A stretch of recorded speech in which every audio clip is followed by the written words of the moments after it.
Seja bem-vindo ao Catálogo das Indústrias em Foco. Esse é o podcast do Catálogo das Indústrias. E hoje nós vamos falar sobre um tema um pouco diferente, a indústria aeroespacial. E para falar sobre isso, eu trouxe aqui para falar com a gente o vice-presidente de soluções de materiais da Embraer, Alexandro Campos. Seja muito bem-vindo ao nosso podcast. Olá, Andresa. O prazer é meu. Muito obrigado por estar aqui prestigiando o Catálogo das Indústrias em Foco. Muito obrigada. Alexandro, então me permita, por favor, te chamar de Alex. Claro, pode ser? Fica à vontade. Muito obrigada. Para mim fica muito estranho te chamar de Alexandro depois de tantas vezes te chamando de Alex. Eu vou enrolar a língua aqui e vou acabar te chamando de Alex. Não, tranquilo. Então, vamos lá. Alex, você, assim como eu, não é de Indaiatuba. Eu tô aqui há 13 anos, já tô bem estável, tive meus pequenos aqui. Mas você chegou há quanto tempo aqui em Indaiatuba? Eu moro em Indaiatuba há 5 anos. Há 5 anos. E o que te trouxe para cá? Essa é uma história interessante, né? A Embraer normalmente é conhecida por ser um fabricante de aeronaves, né? Aviação comercial, principalmente. De jatos, né? De jatos de 100 pessoas, 120 pessoas. Mas o que pouca gente sabe é que a Embraer também fabrica radares, sistemas de defesa, aviação agrícola. E essa foi uma das razões de eu mudar para Indaiatuba. Nós temos uma unidade de defesa em Campinas, ali próximo ao aeroporto de Campinas, onde a gente desenvolve o sistema de monitoramento de fronteiras do Exército Brasileiro. Nossa, e olha, o Brasil é grande, gente.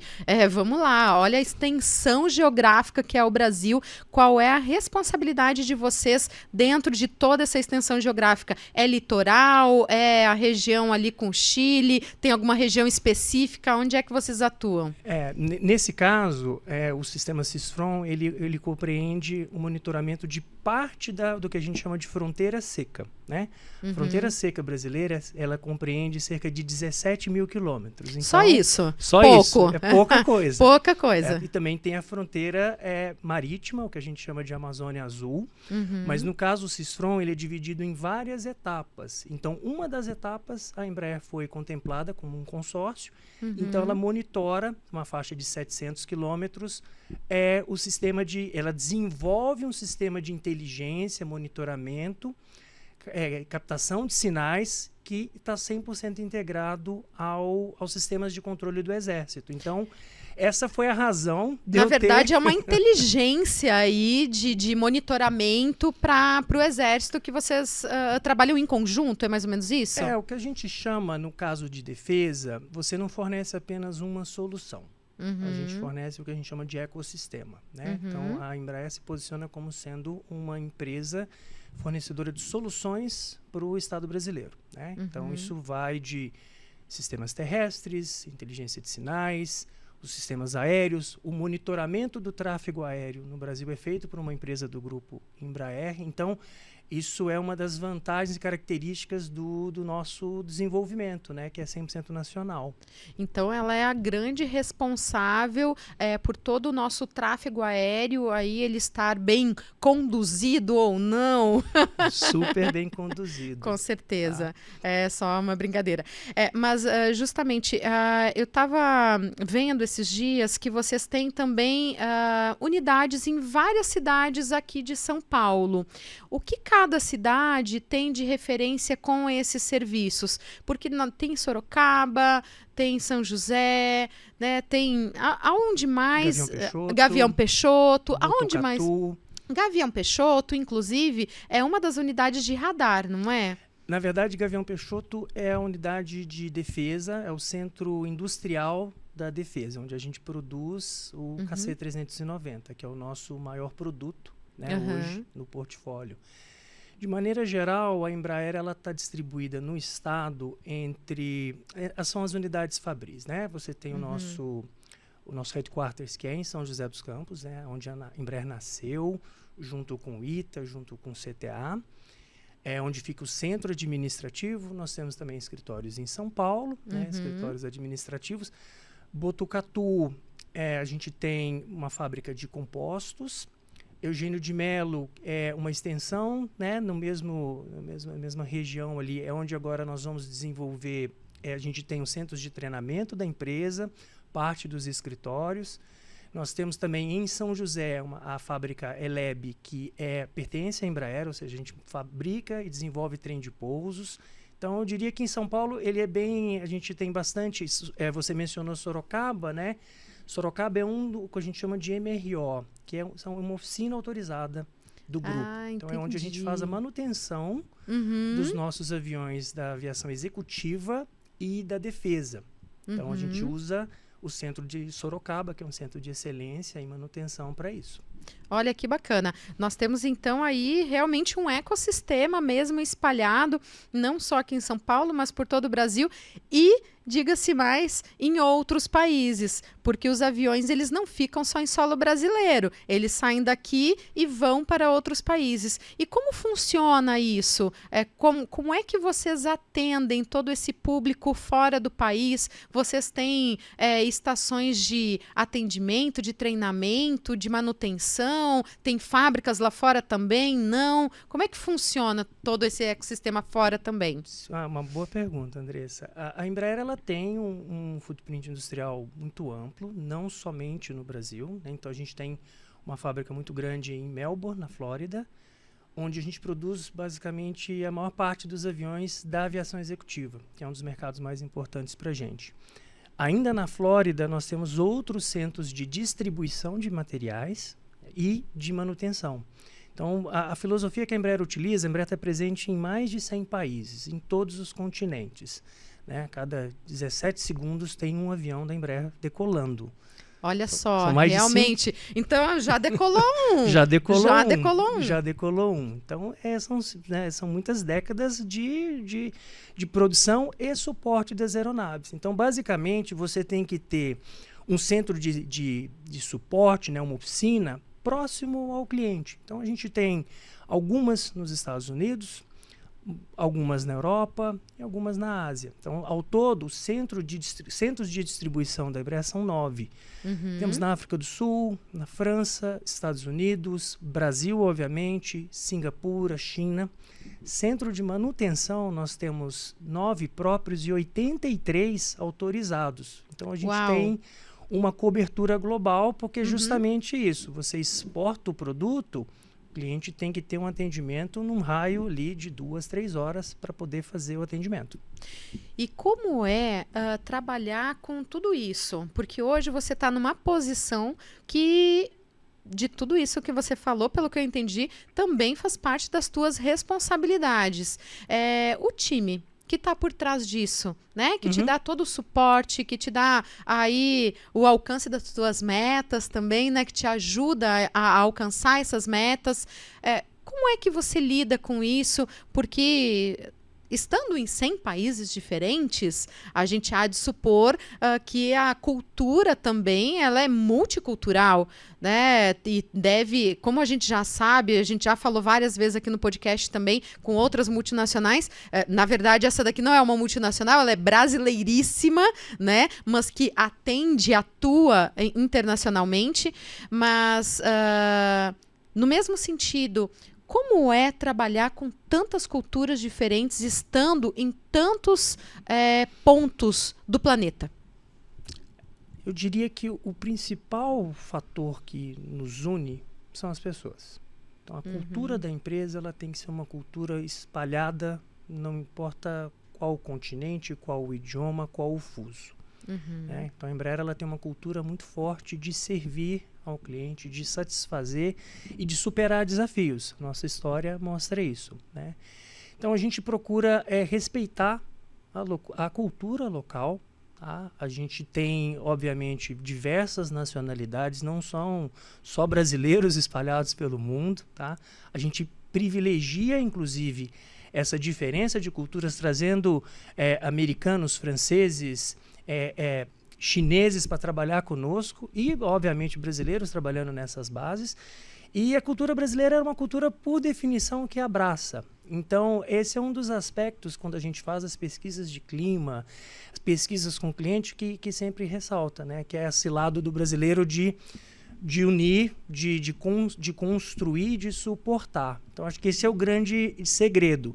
E aliado tudo a isso, tem que ter processo. Então, a gente tem uma cultura empresarial muito forte, de eficiência, de Lean. Nosso programa completou 15 anos de excelência empresarial. Então, muito Kaizen, muito processo, muita repetição, ou seja, não é porque uma operação é num país diferente que ela vai ter níveis de serviço diferentes, né? Para você suportar uma frota dessa, você tem que ser muito ágil. Não pode esperar o fuso, não pode esperar uma tradução, né? Então, o que a gente trabalha são níveis de serviço, né? Aeronáuticos, então unidade de tempo na aviação, no suporte ao cliente é minutos, tá? Não são horas, não são dias. Então, né? Tem que ser muito ágil realmente, né? E as pessoas, para ter essa agilidade na resposta, né? O que elas têm que ter para como é que está estruturado esse nível de resposta em minutos ali para vocês conseguirem atender?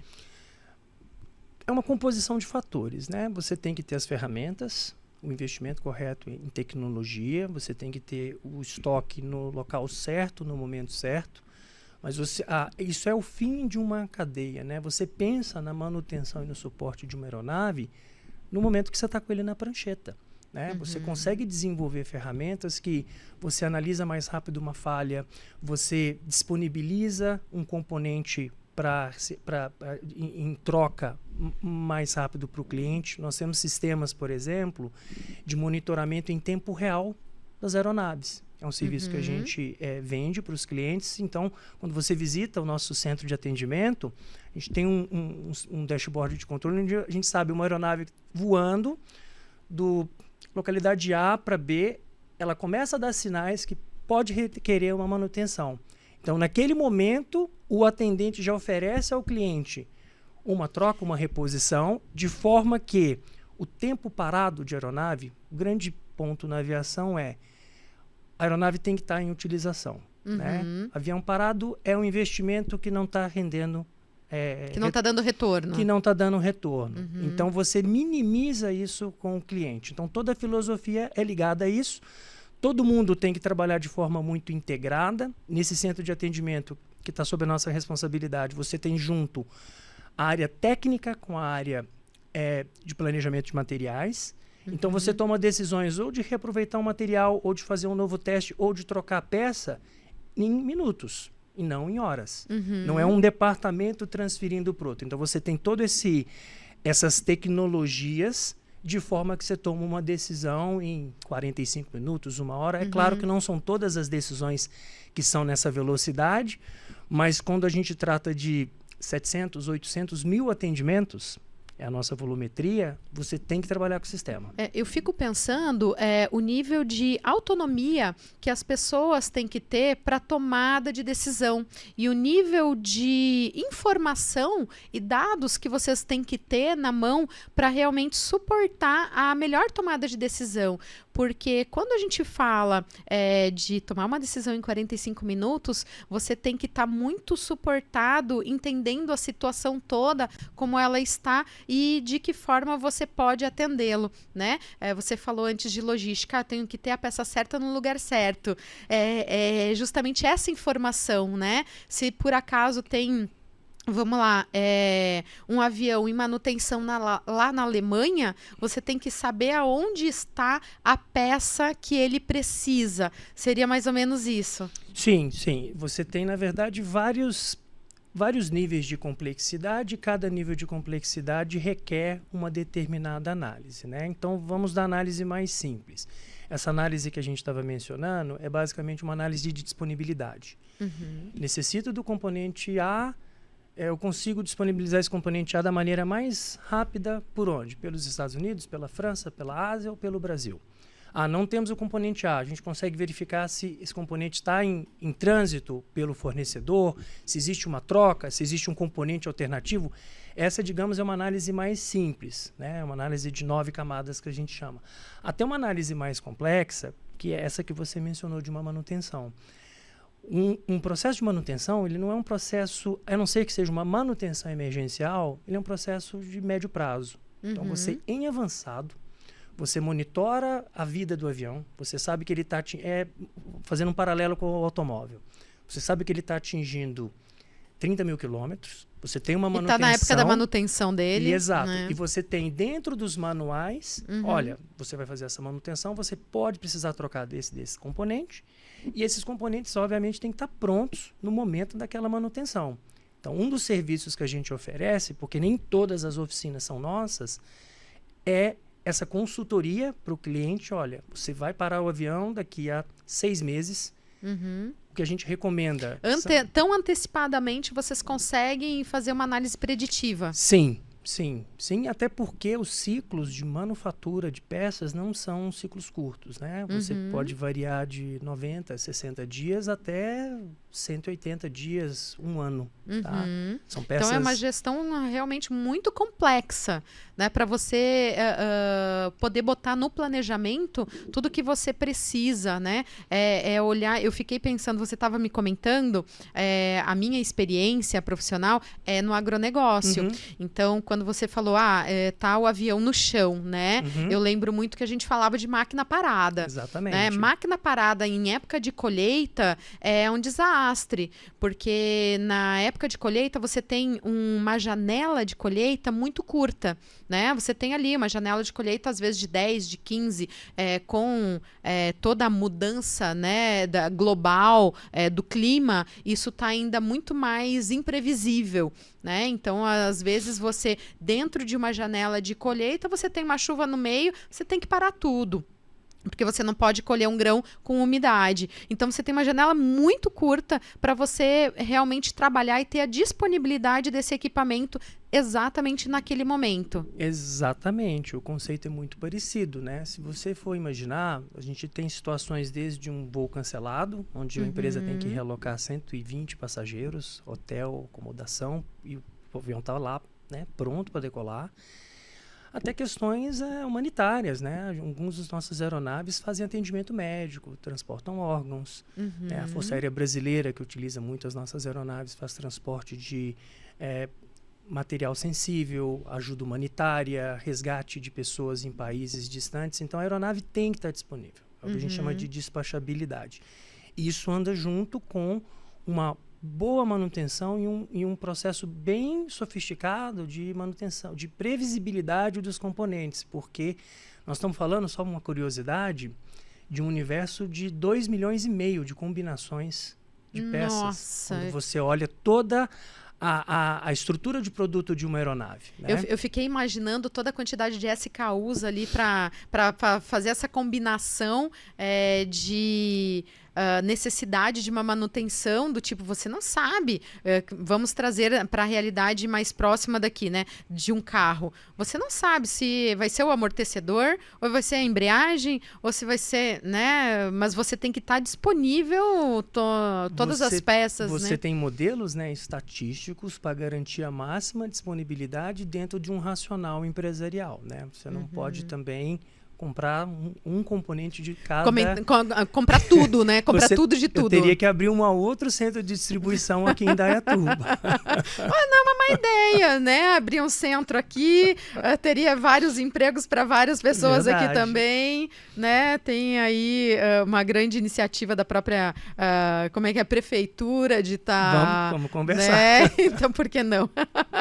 Fica aí a ideia.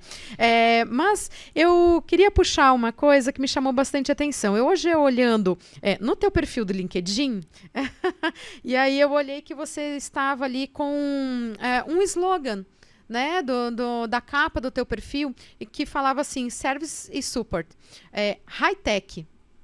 Né? High-tech, falando muito sobre alta tecnologia. E do lado, Very Woman.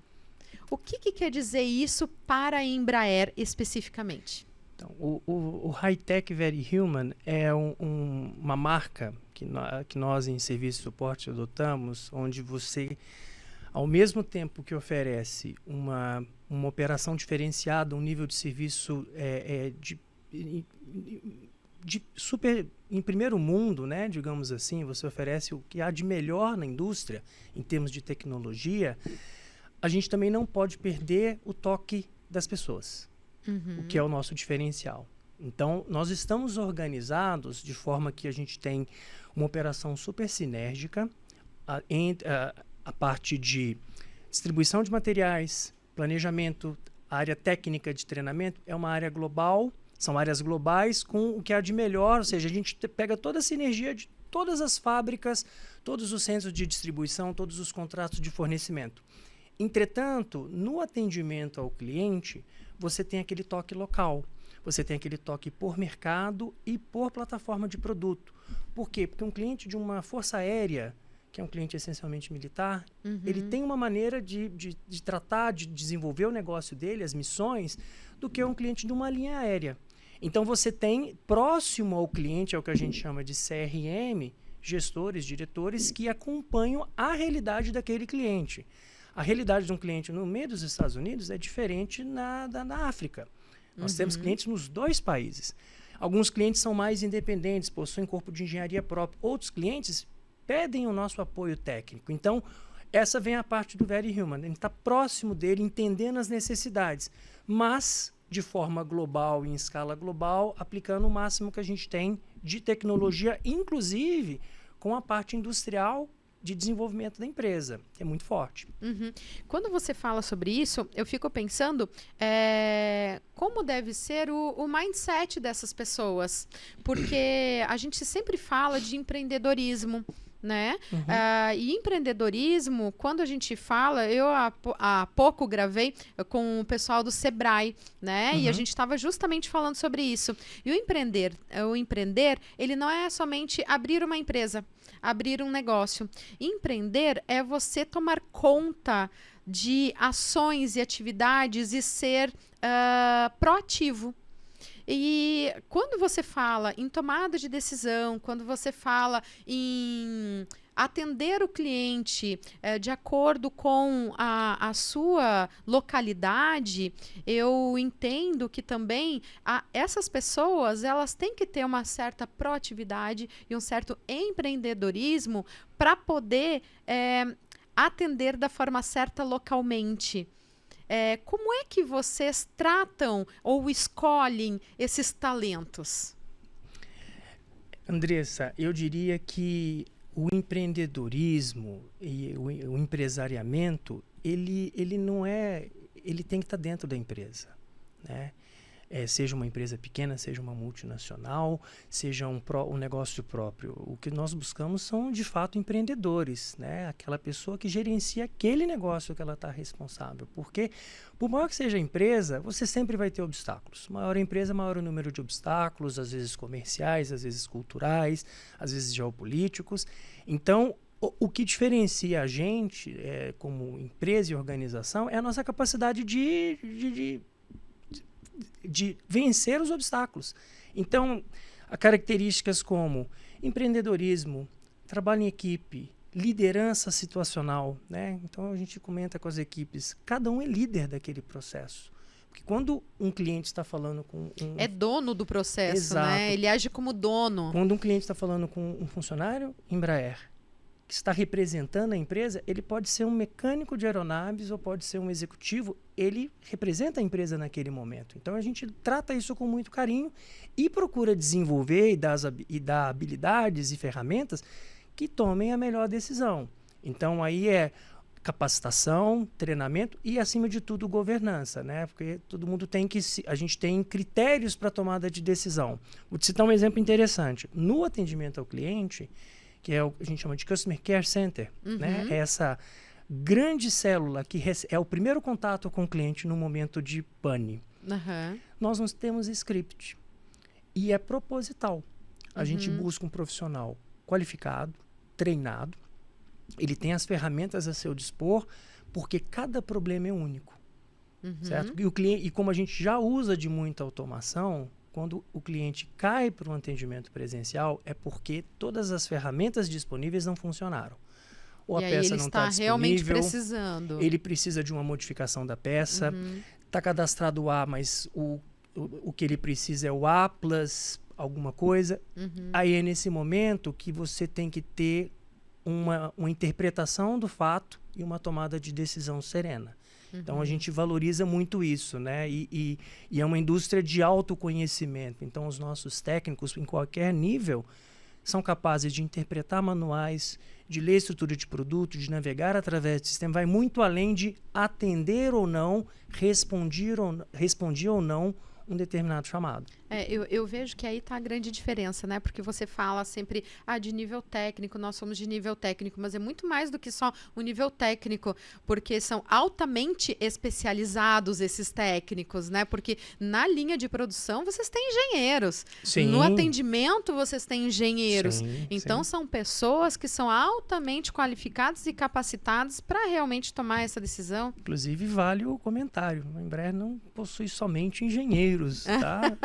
Tem espaço para bons advogados, excepcionais administradores, pessoas em comércio exterior, porque a Embraer Isso é importante. Exato, são outras áreas do negócio, né? E é uma empresa técnica, de DNA técnico, isso sempre vai ser o nosso carro-chefe, mas é o que você falou, você tem que buscar essas pessoas para que elas tomem o melhor processo decisório.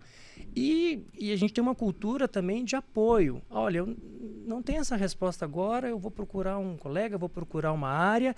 Todo mundo se solidariza em torno de uma questão para resolver o mais rápido possível aquela questão para o cliente, né? Sempre com esse senso de, como ele fez um investimento na nossa marca, ele acreditou no nosso produto, a gente tem que retribuir essa escolha. Isso driva muito do nosso processo decisório. Isso muito vem o que a gente chama de customer experience, né? Então, a gente tem falado, geralmente aqui, muito na parte do atendimento, mas quando fala só do tipo, eu vou atender ao telefone, fala de um script, né? Mas não fala do entendimento da necessidade real do cliente. E quando a gente fala de customer experience, a gente está falando do atendimento do cliente, não só no call center, né? Em qualquer ponto de contato que ele tenha dentro da indústria, né? Dentro da empresa, da indústria, seja com a área comercial ou com a parte industrial, com o técnico que vai estar lá dando a orientação para a manutenção, né? Como vocês tratam essa questão da experiência do cliente quando, vamos lá, quando a gente fala de segurança, né, com militar, deve ser uma questão completamente complexa e diferente, né, as negociações. Mas quando você fala do comercial, como é que é? Conta um pouquinho assim, como é que é o centro de excelência de vocês? Muito bom. Só uma questão, acho que é importante deixar claro, né, Andresa? A questão de segurança é um padrão na indústria, é uma coisa que é inegociável. Segurança, seja do colaborador ou segurança de voo, isso é um dos valores, né, que a indústria preza. Com relação à excelência no comercial, né, é o que a gente comentou mesmo. Você se coloca no lugar do cliente. Você procura entender, né? Toda solicitação tem a sua razão, tem a sua validade. Não necessariamente ela vai ser atendida na maneira que o cliente espera, né? Em alguns casos... Que o cliente quer. Alguns casos sempre com algum benefício ou desconto. Isso aí é analisado caso a caso, mas primeiro a gente busca resolver a questão. Né? Então, a Embraer ela se posiciona muito como uma grande integradora de vários sistemas. Então, é muito comum, por exemplo, quando o cliente tem um problema com um fornecedor, que ele às vezes tem uma relação direta, a gente apoia. Mesmo que não seja diretamente via Embraer, porque afinal de contas é o nosso produto.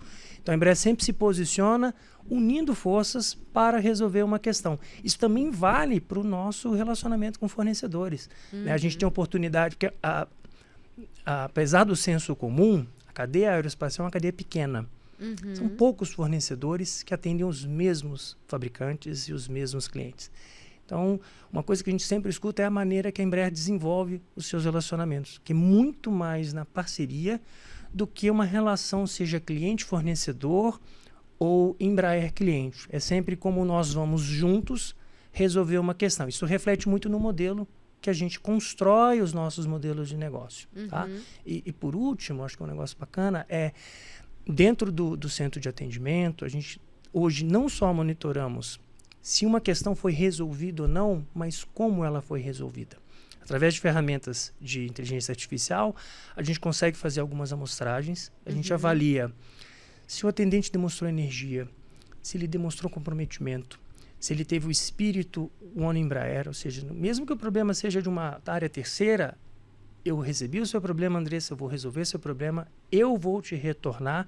Então, ele passa esse senso de propriedade e os clientes reconhecem isso. Então, nós hoje estamos caminhando para avaliar a qualidade do atendimento do ponto de vista de comportamento. Acho que esse, para a gente, é um diferencial que a gente quer buscar e onde a gente aprende com vários dos nossos clientes. A aviação executiva, por exemplo, é o que há de mais, digamos, sofisticado em termos de experiência do cliente. São clientes que têm um investimento alto em um avião privado, então eles estão acostumados com um nível de serviço ultra É o que a gente chama do mercado ultra luxo, né? Nem o mercado luxo, né? É o mercado ultra luxo, que é algo extremamente diferente a forma de se tratar esse tipo de cliente. E nós temos vários clientes, principalmente nos Estados Unidos, que são grandes frotistas, que possuem 100 aeronaves, 80 aeronaves, que são exatamente os líderes desse mercado. E eles optam pela nossa plataforma, pelos nossos produtos, o Phenom 300, o Praetor. E por quê? Porque existe essa parceria. Vamos resolver o problema, vamos garantir a disponibilidade e satisfação e, obviamente, a gente discute os aspectos empresariais e comerciais na sequência. Porque é a questão da confiança.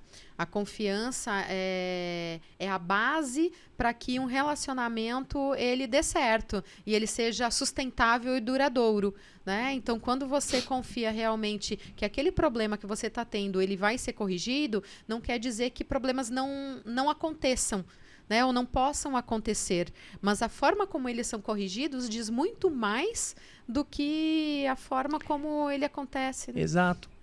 E a aviação tem uma outra característica, que você tem parceiros para a vida, por plataforma. Você selecionar um fornecedor, você desenvolver um fornecedor para uma aeronave é um processo de anos. E alguns milhões de investimento dependendo da tecnologia. Então, quando você seleciona uma plataforma de um motor, de uma aviônica, esse fornecedor por 25 anos.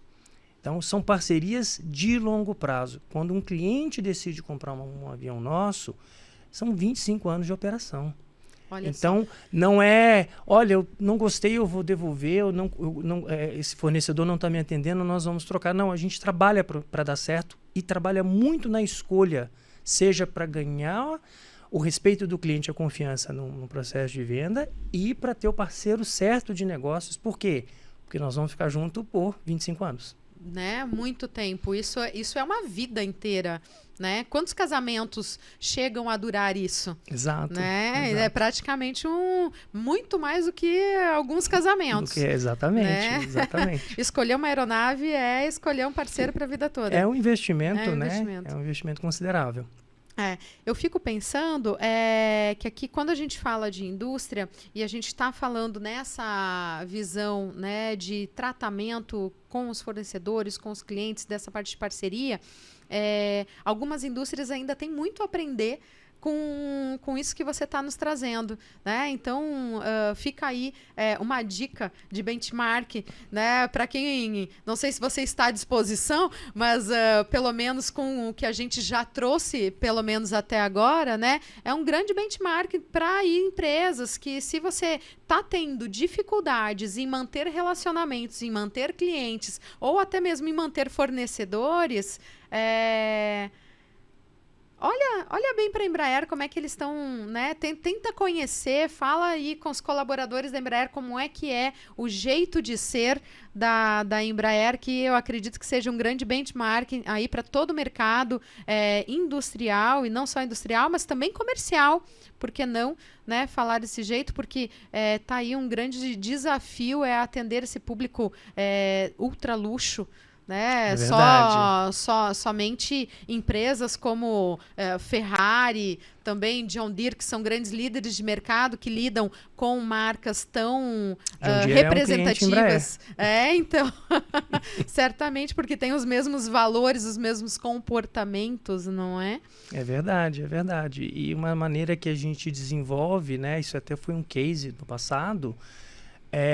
A gente chama de parceria estratégica, né? Então, no desenvolvimento de uma aeronave, requer muito capital, muita parceria industrial. Então, a Embraer, ela seleciona parceiros industriais que vão, de fato, investir no programa, né? Então, às vezes, você desenvolve um programa com coparticipação técnica, ou comercial, ou financeira, de um parceiro. Então, ou seja, você não tem que assumir todo aquele risco, né? Você convida um pool de investidores e empresas do ramo para desenvolverem juntos e venderem juntos e suportarem juntos aquela aeronave. Então, a gente começou isso, salvo engano, em 96 e mantemos até hoje esse modelo de parceria. Olha que bacana. Isso me faz pensar, Alex, a grande complexidade e dificuldade de um grande líder de estar por trás de toda essa operação, né? E falando um pouquinho mais de curiosidades aqui, né? Trazendo um pouquinho mais de história, conta pra gente alguma curiosidade que já tenha acontecido aonde você teve que exercer toda a sua capacidade de liderança para realmente poder até salvar vidas. Uau! Quer que eu te ajude a lembrar de uma? Não, a gente teve, assim, acho que quando você tem um produto que ele é tão visível, ele é um vetor, né, de desenvolvimento, né? Então você associa muito rápido, né? Uma coisa que chamou minha atenção foi no auge da crise do Covid. A Embraer, ela faz o suporte da grande parte da frota da Força Aérea Brasileira, né? Eles operam o nosso cargueiro, o KC-390, e a Força Aérea Brasileira precisava, em curtíssimo espaço de tempo, de preparar a aeronave do ponto de vista documental e técnico para movimentar, levar oxigênio líquido para Manaus. Porque ali foi uma movimentação global em torno de respiradores, oxigênio, insumos, vacina. Então aquilo ali foi um momento assim muito marcante, onde eles acionaram a gente basicamente uma sexta-feira, no final da tarde, falando: olha, a gente precisa estar com a aeronave pronta, manual certificado, e essa funcionalidade ainda não estava completamente desenvolvida, vamos colocar nesses termos, né? Você levar oxigênio líquido é um item explosivo, então ele requer certos testes, né? Literalmente nós movimentamos. Era um risco. Você tem uma análise técnica que é necessária antes de você autorizar, né? E nós, como fabricante, tínhamos que fazer essa autorização. E a gente, literalmente, em 48 horas, rodamos todos os testes, não teve sábado, não teve domingo, e liberamos a aeronave para uso, né? No inicinho da segunda-feira, e imediatamente ela foi levar os insumos para a região, né? Mesma coisa quando está fazendo uma missão de resgate humanitária no meio de um país que estava com surto de Covid. A gente teve muito isso porque tivemos que manter o suporte de algumas aeronaves mesmo em regiões de risco. É parte do nosso negócio, mas a nossa segurança dos nossos funcionários também vem em primeiro lugar. Então, a gente monitorando ali a situação e assim, fazendo coisas literalmente fora da caixa, tá? Acionando seguro especial, buscando soluções, desenvolvendo rede de atendimento em locais mais remotos. Então, cada situação dessa é um aprendizado. E que tipo de líder você teve que ser nesse momento aonde você tinha nas tuas mãos aí a vida, né, a segurança da vida dos teus colaboradores? Eu diria que eu não fui tão exposto a uma situação assim, sabe, Andresa? Mas eu acho que quando a gente está tomando essas decisões de suporte, esses critérios vêm em primeiro lugar, né? Então, a gente teve situações onde a gente teve que buscar colaboradores que estavam numa região com pouca infraestrutura. Então, são decisões que a gente tomou relativamente rápido. E são decisões que são completamente contrárias a qualquer lógica financeira, né? A pessoa está numa região, precisa ser assistida, vamos lá, vamos resgatar.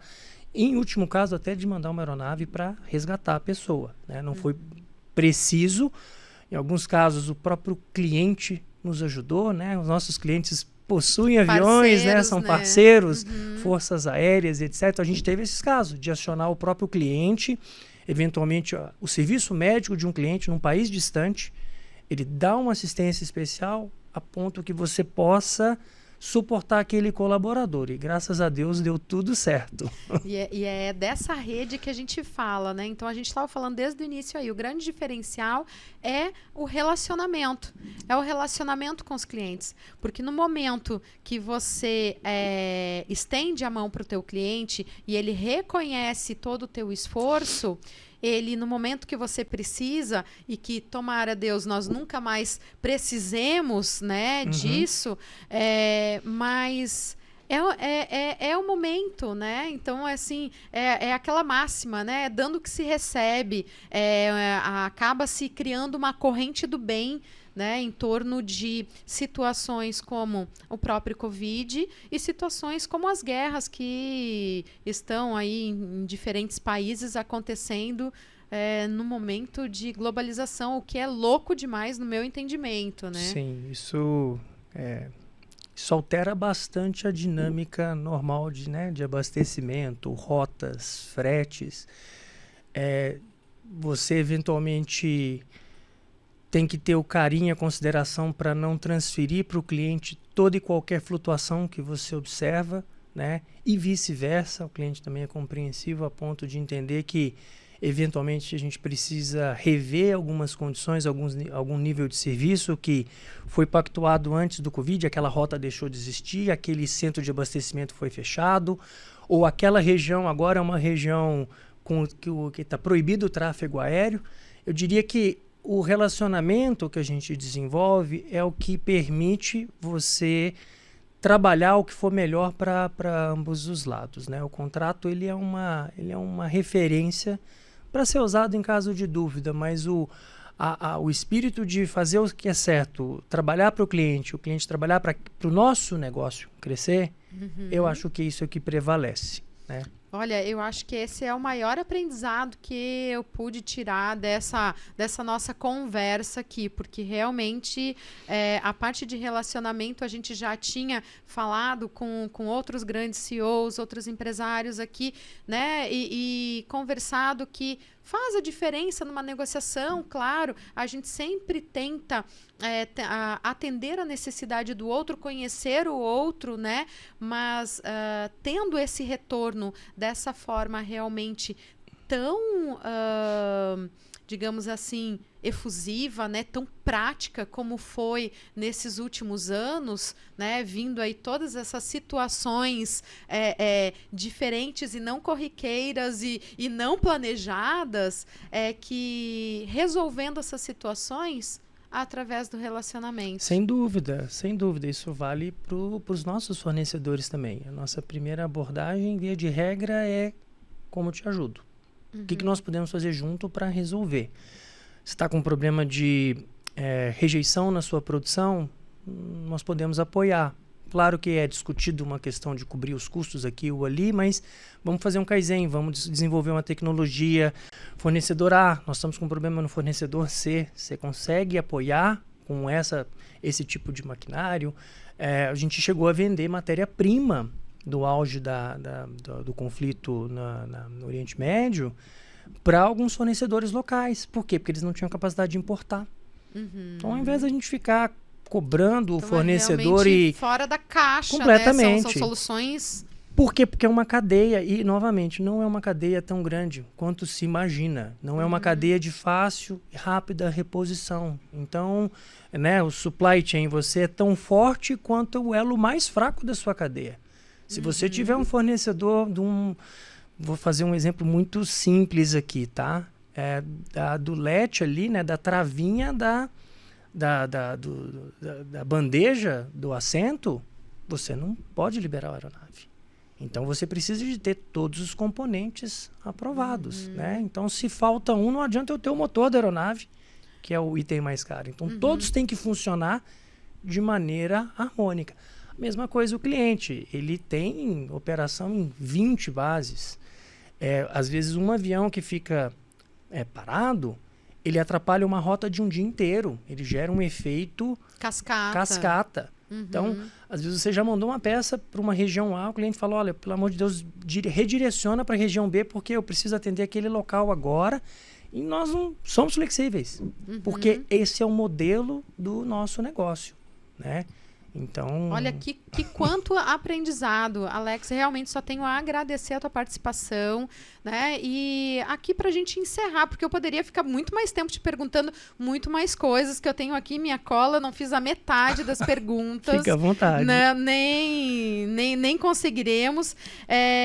Mas o que você deixa de dica para esses empresários, os líderes que estão aqui, né, junto com a gente nessa audiência, que vão receber esse vídeo, o que eles podem fazer para serem melhores como líderes, como gestores e também como pessoas? Eu diria, Andresa, que não existe líder se não existir a pessoa, o liderado que apoia aquele líder, né? Então, na verdade, você está numa posição de facilitador.